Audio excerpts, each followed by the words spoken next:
So you make a point to say that this has nothing to do with helping one candidate or hurting another, but would you be doing this if Clinton was the president-elect?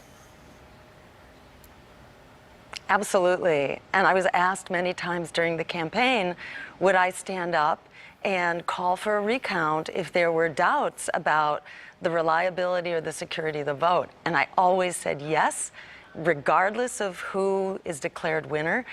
The American people deserve to have a voting system we can trust. And in this election, we saw all kinds of security breaches, allegations of hacks, of tampering from the Democratic Party database to the actual state voter databases in Arizona and Illinois that were broken into. 20 other states, in fact, in which alleged attempts were made to break into the voting database. So we saw breaches all over the place. And we know that these machines are wide open. They're essentially an invitation. They're old, they're outdated, they don't have security.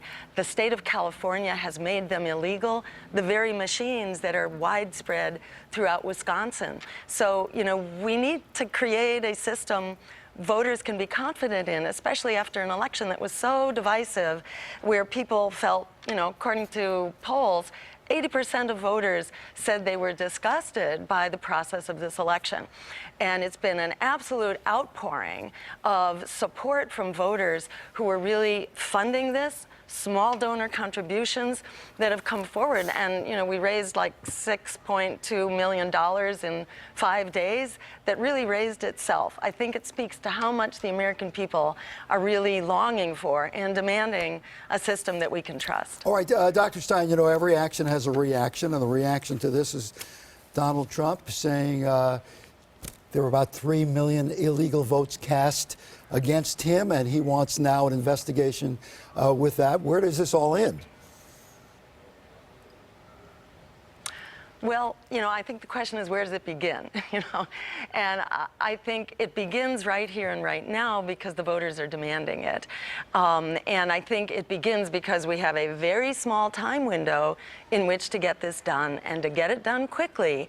And if the system worked, we will know it very soon, and that will be extremely reassuring at a time when voter confidence in our government, in our basic social institutions, is at a rock bottom low.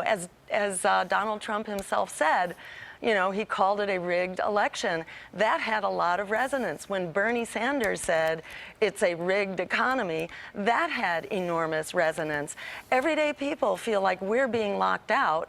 Now we have to raise millions of dollars just in order to ask the question and jump through incredible bureaucratic hoops in order to get some reassurance. This kind of safety backup system should be built into our election system. We should get rid of these hack-friendly, tamper-friendly electronic machines. They can be replaced, and we need to build in automatic audits so that we can have confidence in the outcomes of our elections. And then we can start to fix what ails us, because there's a lot of problems that are hitting home to everyday people right now. And we got to feel like we have confidence in our democracy in order to be able to fix this. For those who are critical of what you're doing, they say there is no guarantee this will end up in a recount. So in a sense, they see this as a way of you saying, just give me your money, trust me. They view this as you cashing in or using your own name to elevate for your own gain. What do you say to those people? So the money is going into a dedicated recount fund that can only be used for the purpose of the recount. And we are confident that this recount is going to proceed. And we have an excellent law firm that's very experienced in these matters. We will be in court today in Wisconsin pushing for that reliable, hand-counted recount in Wisconsin. We'll be in court today in Pennsylvania, ensuring that voters can push for a statewide recount. And on Wednesday, we will be filing in Michigan. So we're proceeding. And, you know, there are no guarantees in life or in politics, but we are committed.